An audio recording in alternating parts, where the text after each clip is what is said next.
Book ban. Hey, babe. Yeah. Is that a bag of books you're hiding in there? No, it's porn. Oh, okay. Hello everybody, my name is Joshua and I'd like to welcome you back to another episode of Coffee, Cats, and King, where we discuss books both new and old. I will share with you pictures of my cats who will make you wish they were your cats, and I will drink enough coffee for me and everybody watching. No mug today. Paige is about to go out of town for 2 weeks on a business trip, so we went to breakfast and this is just good, classic diner coffee. Also nothing fancy for the shirt, just one of my old shirts from when I was doing MMA. So I was absent last week. My grandma's not been doing well and things were really taking a downhill turn with her. We ended up losing her, and so for obvious reasons I was not up to doing any filming or answering comments or that, so I apologize for not getting to your comments. I'll be answering those in the next couple of days for the last video, but it's time for me to jump back in here. The one thing, of course, that makes us all feel better is books. That's why we're on here.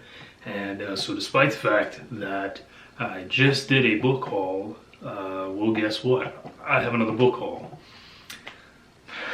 I don't know what to say. I did that book ban to knock out 50 books from my shelves.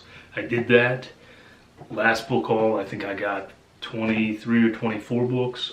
I don't even know how many I have this time, so I'm pretty sure that I've already purchased enough to cover all 50 books that I finished last time, so that really didn't work out for me. I'm gonna have to figure something else out in that regard. But yeah, more books today. So I'm gonna give you guys some quick cat footage to satisfy your cat craving. Oh, look at those sweet boys. Every blankie in the house is theirs. And actually the one that Chaos is on right now is not a blankie, it is Paige's sweater. But they have claimed it as their own. Buddy. Buddy. Patrick looks so agitated at you. I know. They just want a nap. That's so much to ask. No. Oh, you boys get some sleep. And let's get into the books. So, Paige did pick up 4 books. I'm going to show one of them off because I'm pretty sure I've seen it on BookTube and heard about it. And I was kind of interested in reading it. So I wanted to see if any of you guys are. So this is Paige's book, but you know, hey, we're all friends here. I'm probably going to steal it from her at some point. That is The Truants by Kate Weinberg. And I swear I've seen this cover before. And heard this book talked about. Yeah, I thought it was an interesting cover, and occasionally I'll steal a book off her shelf because she has all the good, you know, mysteries in that. And the mystery I really had was The Prowler that I talked about in that last review, but she has all the Agatha Christie's and that sort of thing. So let me know if you've read that one though. I swear I've seen it here on BookTube before from somebody. I just can't remember whom. This bag of books that you saw me with at the beginning from there's a Salvation Army here where all the proceeds go towards those suffering from domestic abuse. And then I do have a couple here that came from eBay. So 5 books here from eBay. These 2 go together and I was very excited to find them, especially for the price I paid. I'm telling you, eBay is just, man, it's so awesome. It's hard not to find great deals there. So these are 2 collections from Clive Barker with 3 of his plays in each. This is Incarnations and Forms of Heaven, and they kind of go together here, both with great pictures of the ever handsome Clive Barker, both showing off his artwork. And very excited about these. One of them is much more on the horror side, and the other is showing his more imaginative, witty, and whimsical side. These are a little bit tougher to find now, but I got both of them for $6 together, and I just couldn't pass it up. I did not have copies before. I have not read these before, but I'm a big fan of Barker, and I know it's going to be a great time. And the other three that I have from eBay, again, all came in a lot together, and I paid $12, but I'm pretty happy with them. This first one is the only one that was not on my to-buy list anyway. This is Sarah Moss with Ghost Wall, and it actually has a rather lovely cover. It's a very tiny little thing, more of a novella than anything. It's only 125 pages, but it has a very pretty cover, and although this was not on my to-read list, I have heard good things about it. I don't know anything about it. It has a pretty cover. Super short, and I'll probably just pick it up and read it in one sitting one of these days to see what comes of it. Hey, can you focus, please? These other two were on my to-buy list anyway, so it just kind of worked out that way. This first one is another anthology. This is Tiny Nightmares. Again, another neat cover. And this is spine-tingling flash fiction that terrifies and delights. So these are supposed to be really short. I dig that, but I just saw this one at Barnes & Noble not so long ago and added it to my list, and then sure enough, there you go. And then I was watching someone's video, if I can remember whose video it was. I'll put it up over here somewhere, or put their face up over here and then put the video down below. But I was watching someone's video, and they talked about Tim Myers with Paradise Club. And it sounded like a blast, and they said it was pretty brutal, but a lot of fun. So this is about, of course, people who go to this all-inclusive resort, and terrible, awful things happen. And that sounds like so much fun to me. Vacation horror, it sounds so bizarre, but it just sounds like a blast.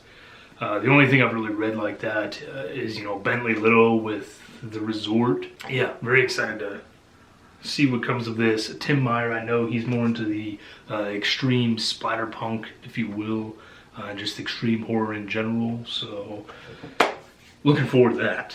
Now we're getting into all of the books that I got from the Salvation Army, so I'm going to pause here because I have them in a bag and I don't want to hear the rustling the whole time, so let me get them out of the bag like I should have done before I started filming, and we'll go through those. Alright, so this is a very interesting mix here, a little bit of everything. This one is not a book per se, but this is just a little notebook that I found. It had a really nice cover, and it was 30 cents or whatever. As if I need another notebook to write in. I have all these empty notebooks still, but I am actively working towards writing regularly and publishing, so why not? Well, that was just a little bonus. The actual books, like I said, it's a bit of a mix here, so I'm just going to grab randomly. I don't have them in a particular order. The first is Michael Spradlin with Killer Species. Now, for those of you that saw my haul from a while ago where I had all the giant, killer animals, and that page said that, every one I picked up looks like a giant alligator, looks like a giant alligator. Well, guess what? She finally got her giant alligator. So I'm going to be reading this one in pages on her while she's gone. Okay, next book here. This one just caught my eye immediately. This is Bittersweet, edited by Jerome Brondfield. It has a really lovely cover. And this is actually 22 stories and 35 poems, all prize winners by teenagers. All about your hopes, fears, loves, and the bittersweet taste of growing up. So I thought this was very interesting that everything in this book was written by a teenager, because we all know that it is a very different world when you are 13 or 14 as opposed to when you are 24, 25. So this one just really piqued my interest. There was no way I could pass it up. And man, I can't wait to get into that one. Very, very excited about it. Again, this is one, it's not a normal read for me at all. I don't normally read a lot of nonfiction, but, well, how could I pass up Barbara Hollins with Secrets of the Cat. And this is in fact a non-fiction about the history of the domesticated house cat. Not that my cats are in any way domesticated, but I couldn't, not pick it up. I couldn't not pick it up. Wow. I had to pick it up. It's got a pretty kitty on the front. And who knows, maybe I'll pick up some tips and tricks on how to handle those rowdy, crazy boys of ours. Continuing with the cats, this is Lillian Jackson Braun with The Cat Who Had 14 Tails. Little kitty paws in the blood. How cute. So, I believe this is a collection of crime or mystery short stories, but all in some way involving cats. I don't know where all these cat books came from, but I just got lucky that day, I guess. This is Christopher Hinz with Anachronisms. And it's got some weird alien dude on there. It says, on a routine exploration mission, Captain Erico Brad and the crew of the starship Alcamon discovers an alien life form on the hostile planet of Sycamore. Against his better judgment, but at the insistence of the scientists, the captain brings the alien aboard, and then the nightmare begins. The ship's robots start to malfunction, a crew member commits suicide, and the Sentinels, fail-safe devices built into the ship, threaten human life in favor of the mission. Brad knows he is losing control. His one hope is Mars Leia, a psionic whose immense psychic capability is the source of the alien's power. Only she stands between the alien and the destruction of the Alcamon. I don't know. Sounded kind of interesting. The alien looks crazy and ridiculous, and the cover itself looks crazy and ridiculous, but it's worth noting that every book from this Salvation Army was only 50 cents a piece, so there was really no question as to whether I was going to pick them up or not. This one is kind of for you guys who were giving me a hard time during the live stream. I don't even know what it's about, but it does have a nice cover. I really just got it because of the title, to be honest, though. This is Andrea Beatty with Secrets of the Cicada Summer. And like I said, it really does have a lovely cover, though. Even though there's one of those nasty, horrible critters right there. I grabbed it solely based on the title. And I'm going to give it a read because in some way this is like me conquering that fear that I have of cicadas. It's not at all, but I'm going to say it is. So we'll go with it. We're going to run with it. Let's run with it into this next one. And this next one I was incredibly excited to grab. This is another Thomas Tryon that I have not read. This is The Night of the Moonbow. And look at that. There's the handsome devil himself. So yeah, I am still on a mission to read all of Thomas Tryon's books because I fell in love with Harvest Home, and now I'm trying to collect it all. And this is the next one. It actually has this really lovely map inside as well. But this one was on my list just because it was a Thomas Tryon novel, but I don't know anything about it. I kind of want to keep it that way. I just want to jump in and see what happens, you know? So, yeah. Okay, this one was also on my list. It's another closer to a children's, but I've actually heard good things about it. This is Joseph Bruchak with Skeleton Man. And this is a very short one, but essentially this girl named Molly, she wakes up one morning to find out that her parents have vanished, and it is up to her to survive on her own from then on. Social services sends her to live with her great uncle in this creepy old house, and then she starts having dreams about the Skeleton Man, who is this Mohawk legend, if you will, and he starts to haunt her. I don't know about you folks, but I need some coffee. Alright, so just recently I finished reading another Dan Simmons novel, and I forgot I forgot just how draining his work can be. That was a fairly quick one, unfortunately, compared to this one. That one was only about 600 pages or so, and this one is about 950 pages, but this is Dan Simmons with Drood. This one caught my eye a while back. This is actually based on Charles Dickens' life and delves into the still unsolved mysteries of the author's last years and may provide keys to his final unfinished work, The Mystery of Edwin Drood. I don't know how factual it actually is, but I know that it is going to take me a long time to get through this baby when I do start it. So it's probably not going to happen until closer to the end of the year when I have hit my book goal and I know that I have a little more wiggle room, if you will. Alright, this is another one I couldn't pass up. The cover was great, but the back blurb sold me with one line. So this is Wendy Moss and Rebecca Steed with Bob. And that's Bob there. Yeah. And the line that sold me on this: Bob, a short greenish creature dressed in a chicken suit, didn't forget Livy or her promise. Now, I didn't actually read anything else on the back of this book. I just saw Bob, a short green creature dressed in a chicken suit, and I snatched it up because that is really all I needed to sell me on this book. Continuing on with the young fiction, this is one that I remember fondly from childhood. And some of you probably do too. And I've actually been looking for this book and looking for this cover in particular because this is the one that I had as a child. This is James Howe with The Celery Stalks at Midnight. Man, what a cool cover. I remember seeing this as a kid and I knew I had to have it immediately.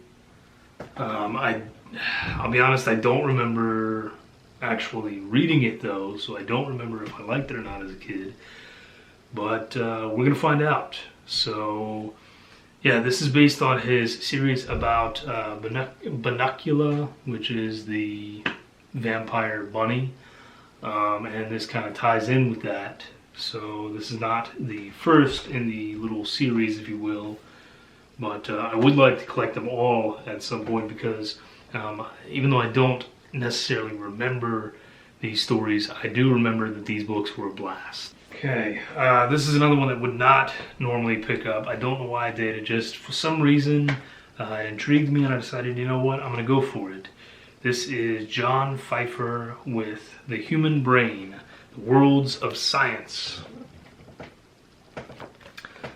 And it's just that. This is a nonfiction all about the study of the human brain and what this little 3-pound mass of pinkish gray matter does for us. So not my normal read at all, but again, I am trying to pick up some nonfiction, trying to learn. I need to start using my little gray mass because mine is slowly wilting away in there, and this might be a good way to help it. Alright, this was another one. I grabbed it for the cover and for the author, not because I knew much about the book, but when I read the back, I realized that I wanted to read this anyway. This is The Last Book in the Universe by Rodman Philbrick. And this immediately gave me Fahrenheit 451 kind of feel, if you will. This is about a future where nobody reads because you can just push a little mind probe needle into you and it shoots all the images and excitement right into your head.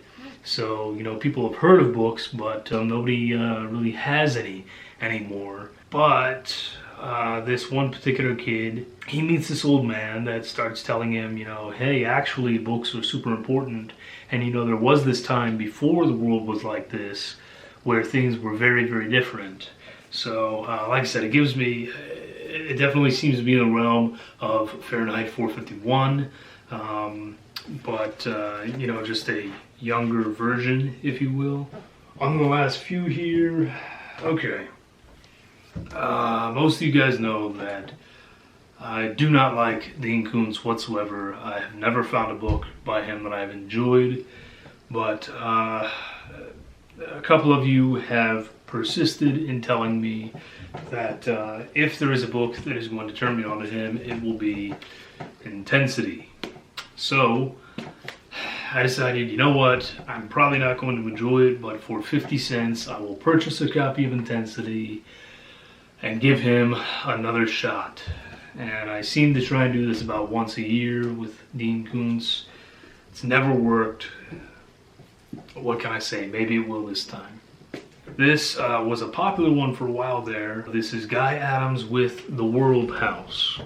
And I have heard both very good and very bad things about this book.